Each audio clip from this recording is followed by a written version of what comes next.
This is English shorthand dictation number 115 and the dictation speed is 140 words per minute. Ready? Start. Madam, in support of the Finance Bill 2010, first I wish to point out the new economic order of the present government.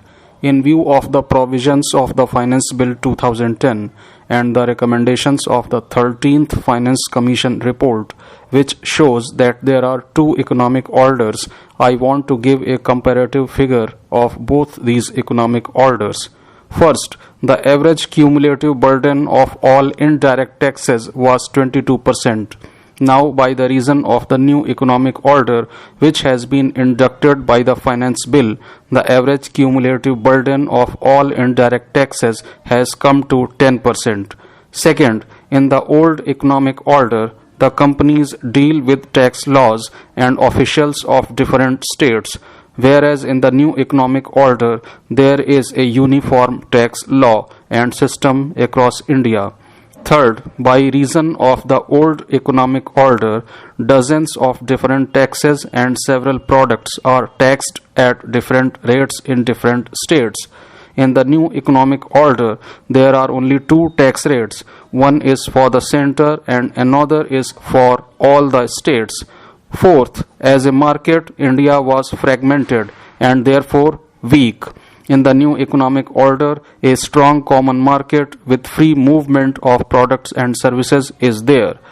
Eighth, India is one of the fastest growing economies, but one of the toughest places to do business. But in the new economic order, India is one of the largest global economies and is easier to do business with and in. Under the new financial order, in view of the provisions drafted in the Finance Bill, no tax needs to be paid up to Rs 1.6 lakh. This is the important part of the current IT structure. I would seriously dispute the railway service tax that has been imposed. I have raised it earlier also, and I would again request the government to withdraw the service taxes which have been imposed on the railways. The Honorable Railway Minister did not increase a single paisa either in the case of passenger fare or freight fare. Rather, she has given concession in the freight fare. A benefit of Rs 100 is being given on the carriage of essential commodities. If this service tax is imposed, it will have an indirect effect on the fare which was not at all intended by the Railway Minister. This will result in a heavy burden on the railways. In the railway budget, the Railway Minister has given her intention not to increase the fare, but if this service tax is imposed on the railways, it will lead to a tremendous liability for the railways, and it has to carry on with that liability. I would request the Honorable Finance Minister to reconsider this aspect of the matter where the service tax has been imposed. Earlier also, we had said that the service tax is not required to be imposed on the individual services. It had continued last year. I would repeat that if it is not taken into consideration, the railways will have to bear a huge liability and it will have to carry on that liability without any avenue of income. Today, we see the Maoist and the Naxalite activities are going on in areas where really no development has taken place since independence. In such areas, a number of public sector undertakings are having their mining operations. These areas have steel factories and other big heavy industries. They also have the forest reserves. In such areas, Naxal activities are going on. It is because the government or the big enterprises and the big industrialists have not given back anything for the benefits extracted by them from the operations carried out in these areas. Madam, do you know who lives in these areas? The persons belonging to scheduled castes and scheduled tribes live there.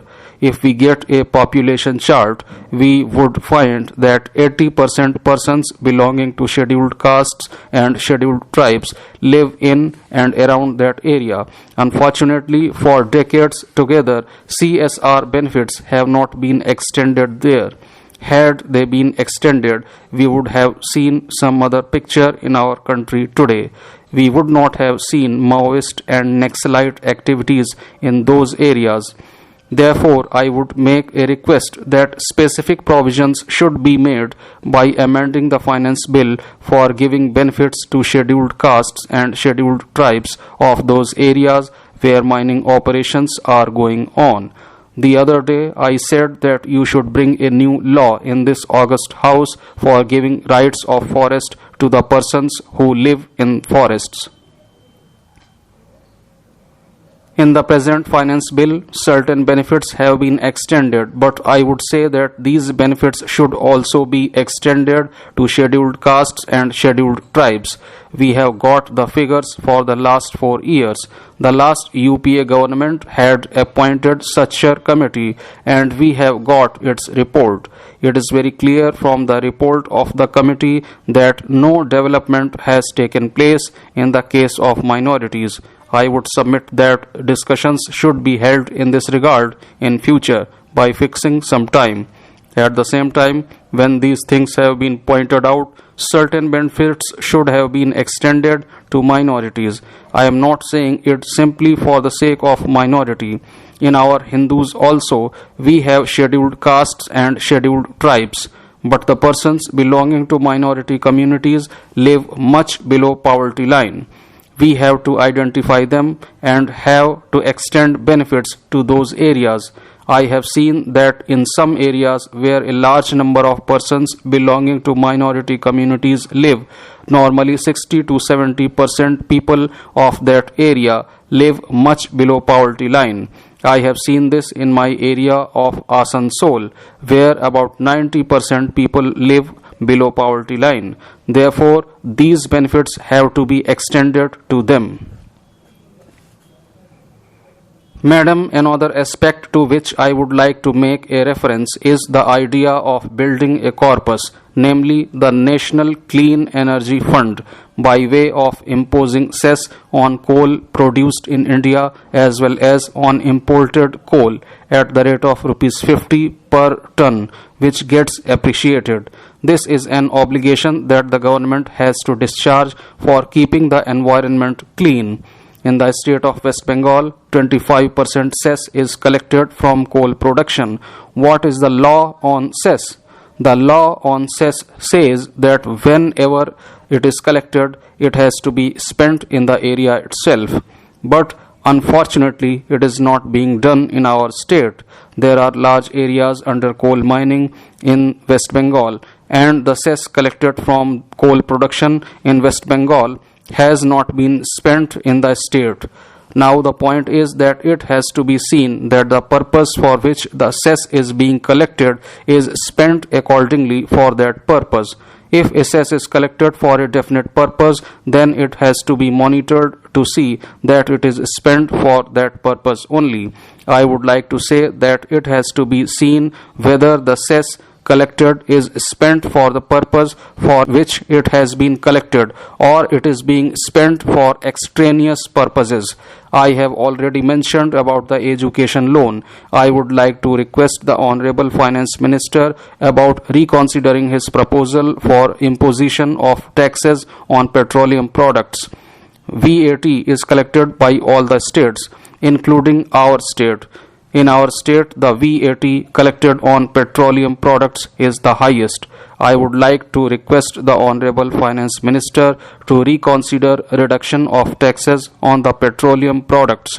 With these words, I support the Finance Bill 2010, and I would also like to remind again that there is nothing to be worried about the expression retrospective, as it does not intend to bring anything new, and I have already mentioned about that earlier.